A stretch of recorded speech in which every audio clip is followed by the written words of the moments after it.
ሰላም ጤና ይስጥልኝ ውድ የቻናሌ ቤተሰቦች እንደምን ናችሁ? ዛሬ የምናየው ስለ የወር አበባ መዛባትና መፍትሄውን ነው የምናየው። የወር አበባ ዑደት የሚከናወነው በሆርሞን ትዕዛዝ ወይም ኢንፍሉዌንስ ምክንያት ነው። ሆርሞናችን የሚያዛባ የትኛውም ነገር የወር አበባ ዑደትንም ያዛባል። ለምሳሌ ጭንቅላታችን የሃይፖታለሚክ ሆርሞን ሊያዛባ ከሚችሉ ነገሮች አንዱ ጭንቀት ነው፣ ወይም ከአቅም በላይ አእምሯችንን ማስጨነቅ ወይም ማስጠበብ።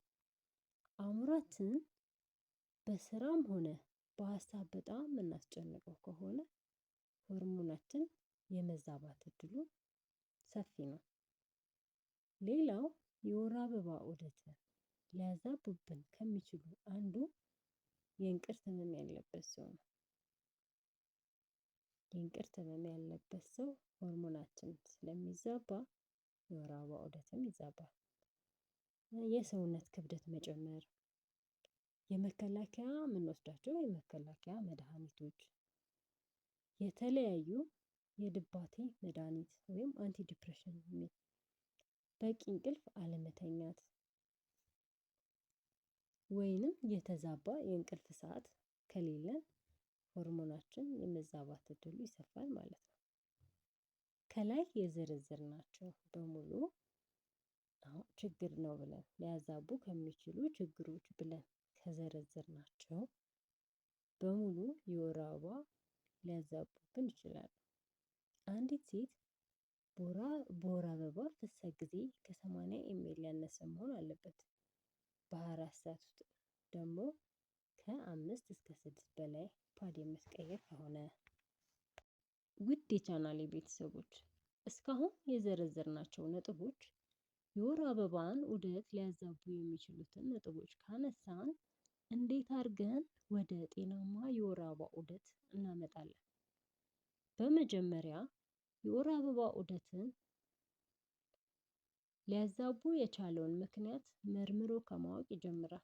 ምክንያቱም ሕክምናውም ከችግሩ ተነስቶ ነው ማስተካከል የሚቻለው። የወር አበባ ዑደት መዛባትን ያመጣብን ከዚህ በፊት በወሰድነው በእርግዝና መከላከያ ምክንያት ከሆነ መዛባቱ የመጣው ባለ ሁለት ሆርሞን ኤስትሮጅን እና ፕሮጀስትሮን የምንለው የእርግዝና መከላከያ ወይም ኮምባይንድ ወይም ደግሞ ብዙሃኑ በሚያውቃት ፒልስ ተብላ በምትጠራው ለማስተካከያነት እስከ 6 ወር ሊሰጥ ይችላል። ሌላው የማህፀን አልትራሳውንድ ያስፈልገናል። ምክንያቱም ብዙ እናቶች ላይ የሚታይ ነገር ነው። በተደጋጋሚ የተዛባ የወር አበባ ዑደት ይከሰታል። በሳምንትም በ15 ቀንም ቶሎ ቶሎ የመመላለስና የመምጣት ድግግሞሽ አለው። ይህ አንዳንዴ የማህፀን እጢ ሊኖር ስለሚችል ያንን ለማረጋገጥ የማህፀን አልትራሳውንድ ይታያል። የማህፀን አልትራሳውንድ ከታየ በኋላ እጢ ካለው መጠኑ ታይቶ በቀዶ ጥገና ይወጣል። ከዛ በኋላ ወደ ጤናማ የወር አበባ ዑደት ይሄዳል ማለት ነው። ሌላው የወር አበባ የረጋ ደም ወይም ስጋ መሰል ከሆነ እንዲሁም ጥንቃቄ የጎደለው የግብረ ስጋ ግንኙነት ካለ ሳይታወቅ እርግዝና ተፈጥሮ ሊሆን ይችላል።